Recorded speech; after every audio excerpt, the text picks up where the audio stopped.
नमस्कार, हमारे चैनल में आपका स्वागत है। मैं हूं रामचंद्र मौर्य। साथियों, वीडियो अच्छा लगे तो सब्सक्राइब जरूर कीजिएगा और शेयर कीजिएगा। आज हम चर्चा करेंगे, क्या भारतीय जनता पार्टी और आरएसएस के नेता, कार्यकर्ता, सांसद, मंत्री राहुल गांधी की हत्या कर देंगे? राहुल गांधी की हत्या की सुपारी सौंप देंगे? जिस तरह से 30 जनवरी 1948 को महात्मा गांधी की हत्या नाथूराम गोडसे और सावरकर के षड्यंत्र से नाथूराम गोडसे ने हत्या किया, उसी तरह की कुछ धमकी आजकल भी दी जा रही है विपक्ष के नेता, shadow of prime minister Rahul Gandhi को। राहुल गांधी एक बड़े संवैधानिक पद पर हैं। प्रधानमंत्री के बाद अगर कोई बड़ा संवैधानिक पद है तो वह है विपक्ष के नेता का। और जब विपक्ष के नेता की हत्या की बात की जा रही है, कोई कह रहा है जीभ काट करके लाइए तो 11 लाख रुपए देंगे, कोई कह रहा है कि राहुल गांधी इस देश के नंबर 1 आतंकवादी हैं, कोई कह रहा है कि जमीन में दफन कर दिया जाएगा, कोई कह रहा है कि राहुल गांधी की हत्या कर दी जाएगी। इस तरह से पता नहीं कितनी हेट स्पीच दी जा रही है। और प्रधानमंत्री नरेंद्र मोदी, गृह मंत्री अमित शाह चुप्पी साधे हुए हैं।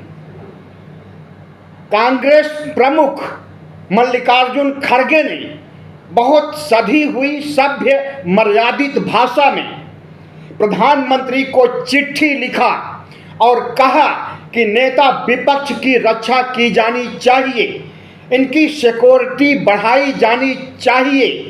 जिस तरह से हिंसक हमला भारतीय जनता पार्टी कर रही है, यह दुर्भाग्यपूर्ण है। तो उसका उत्तर 3 दिन बाद आता है और उत्तर प्रधानमंत्री नहीं देते हैं, बल्कि काम चलाऊ अध्यक्ष जेपी नड्डा देते हैं। और जेपी नड्डा ने तो हद ही पार कर दिया। इस देश के संविधान और लोकतंत्र को धत्ता बताते हुए ऐसी भाषा का इस्तेमाल किया मल्लिकार्जुन खड़गे के पत्र के उत्तर में कि वह पत्र खुद एक हेट स्पीच है। जेपी नड्डा ने उस पत्र में लिखा है कि आपके फेल्ड प्रोडक्ट राहुल गांधी को पॉलिश करके मार्केट में फिर से उतारने के लिए कांग्रेस तत्पर है और कांग्रेस की गलतियों के कारण ही भारतीय जनता पार्टी के नेता इस तरह के बयान दे रहे हैं। राहुल गांधी ने जो गलतियां की हैं उसकी सजा उन्हें मिल रही है। इस तरह से जायज ठहराया है हेट स्पीच को, धमकी देने, मार डालने, सुपारी देने के षड्यंत्र को जायज ठहराया है जेपी नड्डा ने। आज देश पूछ रहा है प्रधानमंत्री नरेंद्र मोदी और गृह मंत्री से, जब इस देश के नेता विपक्ष राहुल गांधी के जान की कीमत, राहुल गांधी के जान को खतरा इतना ज्यादा हो गया है कि कभी भी उनकी हत्या हो सकती है और उस हत्या के लिए भारतीय जनता पार्टी जमीन तैयार कर रही है, लोगों को, अपराधियों को उकसा रही है। ऐसे माहौल में अगर राहुल गांधी की हत्या हो जाती है तो समझिए देश में क्या होगा। होगा यही कि आज का मतलब कि लोकसभा चुनाव के दौरान संविधान बचाने के लिए राहुल गांधी खड़े हो गए, लोकतंत्र बचाने के लिए राहुल गांधी खड़े हो गए, भारत को हिंदू राष्ट्र बनाने से रोकने के लिए राहुल गांधी खड़े हो गए। संविधान की जगह मनुस्मृति लागू करने के षड्यंत्र के सामने राहुल गांधी खड़े हो गए और भारतीय जनता पार्टी आरएसएस का षड्यंत्र नहीं चल पाया, संविधान नहीं हटाया जा सका। इसलिए भारतीय जनता पार्टी और आरएसएस कुपित है, आक्रोशित है और राहुल गांधी की हत्या कर या करवा देना चाहती है। अगर कहा जाए कि अपराधियों को सुपारी दिया जा रहा है राहुल गांधी की हत्या करने के लिए, तो इसमें कोई अतिशयोक्ति नहीं होगी। सत्ता पक्ष जिसके अंडर में गृह मंत्रालय है, अगर वही हेट स्पीच दे, वही हत्या की बात करे, वही आतंक की बात करे और वही इस देश के अपराधियों को उकसाए राहुल गांधी की हत्या के लिए, तो यह बहुत शर्मनाक और दुर्भाग्यपूर्ण है। इसकी निंदा होनी चाहिए, कड़ी निंदा होनी चाहिए, खास करके ओबीसी एससी एसटी के मतदाताओं के द्वारा। राहुल गांधी के जान मान की रक्षा के लिए ओबीसी एससी एसटी समाज को खड़े होना चाहिए। जब आपके संविधान को बचाने के लिए राहुल गांधी खड़े हो गए, तो उन राहुल गांधी को खत्म करके ये संविधान खत्म करना चाहते हैं, क्योंकि संविधान बचाने राहुल निकले थे और इनकी सरकार नहीं बनने दिए।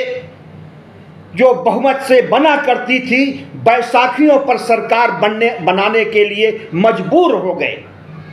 सरकार बनाने के लिए जो जादुई आंकड़ा 272 का होता है, वहां तक नहीं पहुंच सके, 240 तक सिमट गए। इसी वजह से राहुल गांधी से आरएसएस और भारतीय जनता पार्टी, जिसे एक आपराधिक पार्टी कही जा सकती है, आजकल की घटनाओं को देखते हुए बौखलाई हुई है और उस बौखलाहट में वह हिंसा का माहौल बनाना चाहती है। इसलिए राहुल गांधी की हत्या का फरमान जारी किया जा रहा है।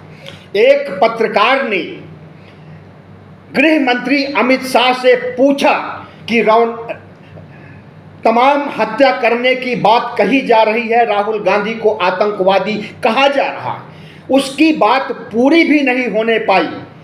गृह मंत्री अमित शाह ने जवाब दिया, हम मजबूती के साथ नहीं खड़े होंगे, हम राजनैतिक सवालों का जवाब नहीं देंगे।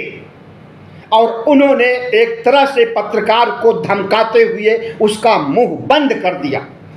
और जो कांग्रेस प्रमुख पत्र लिख करके अपनी पीड़ा जाहिर करते हैं, इस देश की पीड़ा जाहिर करते हैं और अहिंसक ढंग से, मर्यादित ढंग से प्रधानमंत्री से अनुरोध करते हैं, गृह मंत्री से अनुरोध करते हैं कि इस हिंसक राजनीति और विध्वंसक माहौल पर काबू पाया जाए और भारतीय जनता पार्टी के इन आपराधिक चिंटुओं को, आपराधिक सांसदों, मंत्रियों, कार्यकर्ताओं को इन पर लगाम लगाई जाए। तो जो जवाब आता है नड्डा का, वह भी एक हेट स्पीच ही कहा जाएगा। और हम समझते हैं कि उनके पत्र को वायरल करके जन जन तक पहुंचाया जाए। सोशल मीडिया पर वह पत्र वायरल हो रहा है। हम आपसे हाथ जोड़ करके प्रार्थना करते हैं कि उस पत्र को आप खूब शेयर कीजिए और जन जन तक पहुंचाइए और ओबीसी एससी एसटी के मतदाताओं को जरूर पढ़वाइए वह पत्र, जो कि जेपी नड्डा ने एक तरह से आग उगला है उस पत्र में। प्रधानमंत्री नरेंद्र मोदी आखिर चाहते क्या हैं? ऐसा क्यों कर रहे हैं, करवा रहे हैं कि राहुल गांधी की हत्या हो जाए? राहुल गांधी को एसपीजी की सुरक्षा मिली हुई थी। 2019 में एसपीजी की सुरक्षा हटा ली गई। Z+ सुरक्षा उन्हें आजकल मिली हुई है और Z+ सुरक्षा को हम मांग करते हैं। इस देश के ओबीसी एससी एसटी के लोग मांग करते हैं कि उन्हें फिर से एसपीजी सुरक्षा मुहैया की जाए।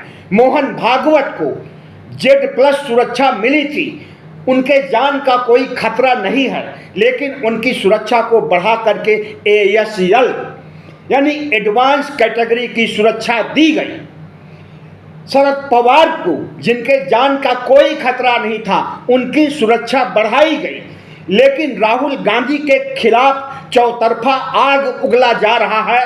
भारतीय जनता पार्टी, RSS के नेता, कार्यकर्ता, प्रचारक राहुल गांधी के पीछे पड़े हुए हैं और जिस तरह से हेट स्पीच दे रहे हैं, भड़काने वाली, उकसाने वाली बातें कह रहे हैं, उससे किसी भी क्षण कभी भी राहुल गांधी की हत्या हो सकती है।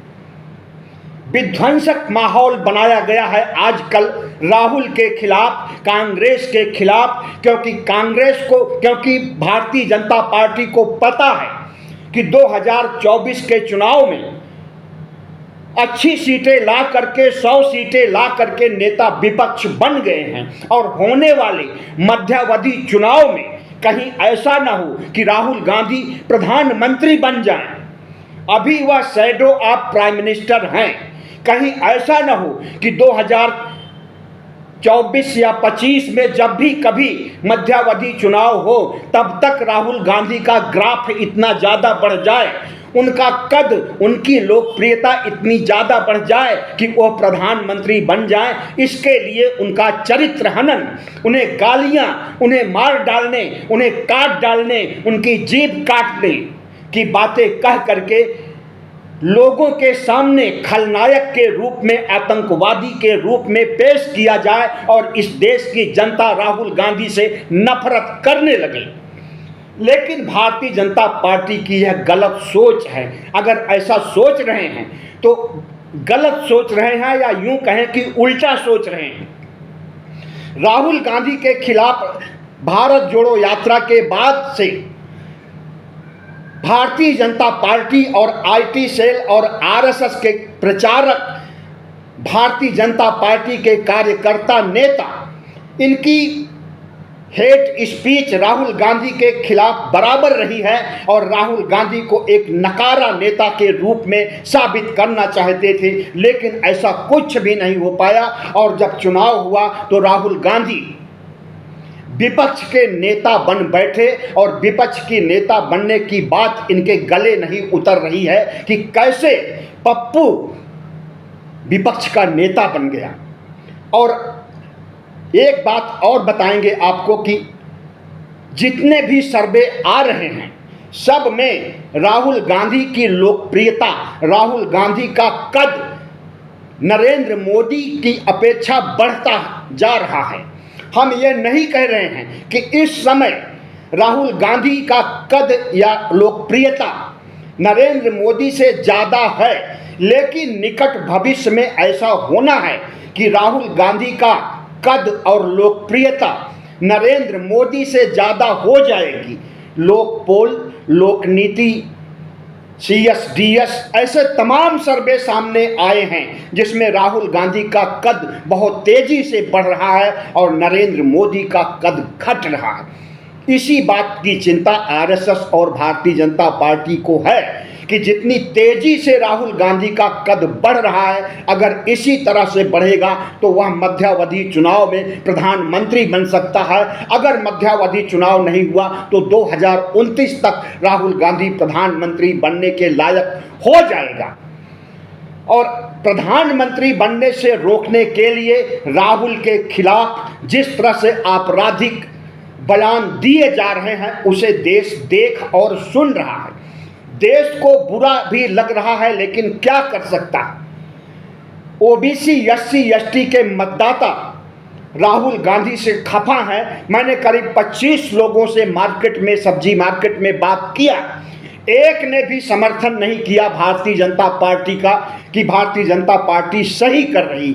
सब ने नरेंद्र मोदी और भारतीय जनता पार्टी के हेट स्पीच, मार डालने, काट डालने, जीभ काटने, आतंकवादी होने की बात का खंडन किया और गालियां दे करके इनका विरोध किया। वो गालियां हम आपको नहीं सुना सकते हैं जो सब्जी मार्केट में मैंने सर्वे किया है। तो प्रधानमंत्री नरेंद्र मोदी क्या चाहते हैं कि यह देश गृह युद्ध में झोंक दिया जाए, अगर राहुल गांधी का थोड़ा से तिनका भी बाल बांका होता है तो समझ लीजिए कि इस देश में राहुल गांधी के लिए गृह युद्ध भी हो सकता है। एक तरफ भारतीय जनता पार्टी और आरएसएस होगा और दूसरी तरफ पूरा देश खड़ा होगा। यहां तक कि सवर्ण जातियों के हिंदू, सनातनी हिंदू भी हिंसा का विरोध करते हैं और वह भी राहुल गांधी के अधिकांश हिंदू, अधिकांश सनातनी हैं। हिंसा अपराध हिंदू धर्म में मनाही है, हर धर्मों में इसकी मनाही है, लेकिन जिस तरह से हिंसा और अपराध की राजनीति के लिए भारतीय जनता पार्टी आमादा हो गई है, अपने पैरों पर कुल्हाड़ी मार रही है। भारत जोड़ो यात्रा के बाद विरोध करके तमाम तरह के वीडियो को कट करके राहुल गांधी को जिस तरह से बदनाम करने की कोशिश किया गया, उससे राहुल गांधी बदनाम नहीं हुए, बल्कि राहुल गांधी का प्रचार हुआ। आज राहुल गांधी को भारतीय जनता पार्टी के नेता मार डालने, काट डालने, जीभ काटने, जमीन में दफन कर देने की बात कह करके राहुल गांधी के कद को बढ़ा रहे हैं। और अब निश्चित है, अब कोई नहीं रोक सकता है कि राहुल गांधी इस देश के प्रधानमंत्री नहीं बनेंगे।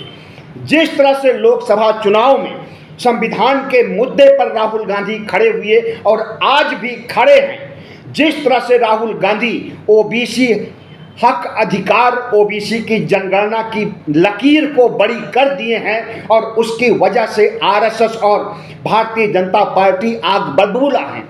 इसी महीने में जनगणना शुरू होने जा रही है। मजबूरन नरेंद्र मोदी को ओबीसी की गणना, उनका शैक्षिक, उनका आर्थिक पृष्ठभूमि, उनकी गरीबी और जहालत और जितनी जातियां हैं, जितने लोग गरीब हैं ओबीसी कोटे, ओबीसी समाज में, सबको इन्हें सामने ला करके रखना पड़ेगा और इसके लिए राहुल गांधी ने मजबूर कर दिया है।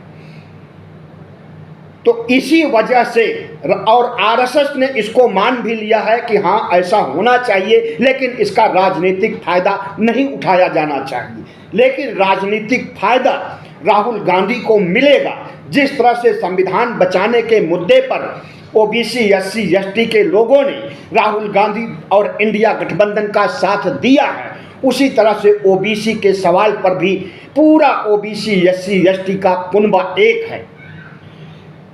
प्रधानमंत्री नरेंद्र मोदी और उनकी पार्टी जिस तरह से राहुल गांधी का सफाया करना चाहती है, सीबीआई, ईडी, आईटी, साम दाम दंड भेद से विपक्ष और इंडिया गठबंधन का सफाया आज से नहीं अरसे से कर रही है।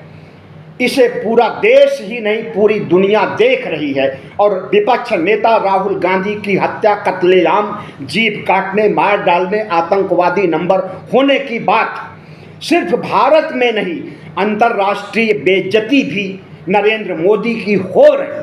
लेकिन जिसके पास इज्जत ही ना हो, उसकी अगर बेइज्जती हो तो उसे कोई फर्क नहीं पड़ने वाला है। प्रधानमंत्री नरेंद्र मोदी और भारतीय जनता पार्टी एक सांप्रदायिक पार्टी के रूप में चिन्हित की गई है जब से यह पार्टी बनी है तभी से। लेकिन अब यह पार्टी अपराधियों का कुनबा भी माना जाएगा। जिस तरह से राहुल गांधी के खिलाफ बयान दिए जा रहे हैं, काट डालने, मार डालने की बात की जा रही है, भारत में ही नहीं बल्कि पूरी दुनिया में भारतीय जनता पार्टी को आतंकवादी संगठन माना जाएगा। आरएसएस को आतंकवादी संगठन पहले से ही मानता है पूरा देश। आप देख लीजिए www.terrorism.com पर आतंकवादियों की लिस्ट में आरएसएस भी शामिल किया गया है दुनिया के देशों में।